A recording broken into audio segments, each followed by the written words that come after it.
من باید عرض کنم که محمد رضای پهلوی این خائن خبیث مملکت ما را خراب کرد، قبرستان‌های ما را آباد کرد، مملکت ما را از ناحیه اقتصاد خراب کرد. تمام اقتصاد ما الان خراب است و از هم ریخته است که اگر چنانچه بخواهیم ما این اقتصاد را به حال اول برگردانیم، سالهای طولانی با همت همه مردم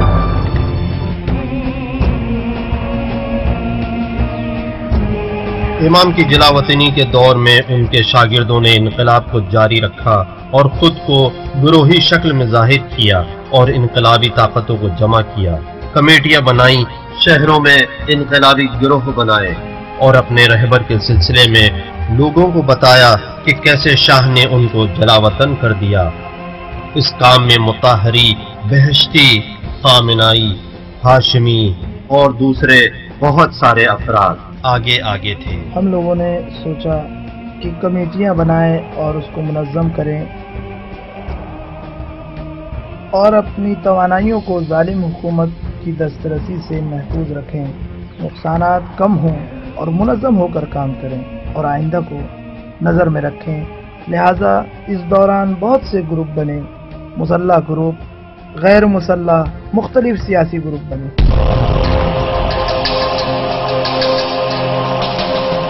شاہ کی یہ کوشش تھی کہ امام خمینی کی تحریک کو روک دے، جبکہ اس کے جلاوطن کرنے سے اس نے امام کا کام آسان کر دیا تھا کہ جس سے شاہ کے خلاف پیمفلیٹ لکھ کر نظام شہنشاہیت میں بھیجنے کا موقع ملا۔ اس زمانے میں امام کے بیانات پوشیدہ طور پر فوٹو کاپی ہوتے تھے، مخفی طور پر شام اور کویت کے راستے ایران بھیج دیے جاتے تھے، کیونکہ خود میں 4 مہینے لبنان کی الفت چھاونی، وہاں میں نے ٹریننگ حاصل کی۔ میرے پاس الفت کا کارڈ تھا اور اس کارڈ کی بنا پر شام پہنچ جاتا اور امام کے پمفلیٹ کی فوٹو کاپی تقسیم کرتا تھا اور ایران بھیجوا دیتا تھا اور پھر واپس عراق آ جاتا تھا۔ اس دور میں تو بالکل جوان تھی اور بچہ چھوٹا تھا، اور خود امام بھی یہ چاہتے تھے کہ میں گرفتار نہ ہوں،